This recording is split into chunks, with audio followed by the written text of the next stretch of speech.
মাশাআল্লাহ খুব সুন্দর মরিচ। মরিচের বাগান, পুরাটা মরিচ, কাঁচামরিচের।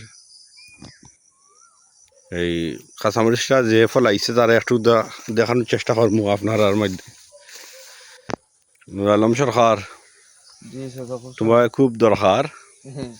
তুমি এখন প্রাকৃতিক একবারে খাঁটি কৃষক, যে মরিচ ফলাইছে বাম্পার মরিচ, কাঁচামরিচ। কতখান জমিন হরছ আনুমানিক? জমিন আছে, পাক্কা জমিন প্রায় 2 লাখ, কেয়ার 2 কার হইব। কেয়ার 2 কার জমিন আছে, ইনো সামান্য, বেশি না, তেমন বেশি নাই। ইনো পাওয়া হইব নাই নি? আরো বন্ধ আছে অন্য খানো। তো এই মরিচগুলা ফলাইছো যে সর্বমোট কত টাকা আনুমানিক পরিশ্রম প্রায় ব্যয় হয়েছে? জয় মিলাইয়া সম্পূর্ণ টোটাল খরচ প্রায় ধরে লাও লাখের মতো হইব গেছে কি।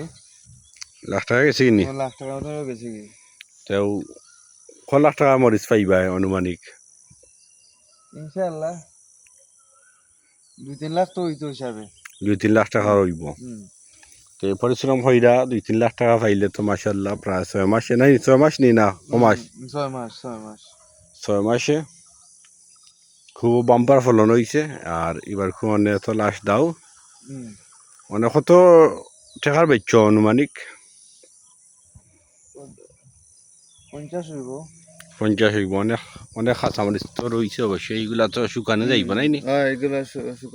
শুকাইয়া তো এটা 400-500 টাকা কেজি বিক্রি যায়, সব শুকাইয়া। সব শুকাইলে মরিচ, কাঁচামরিচ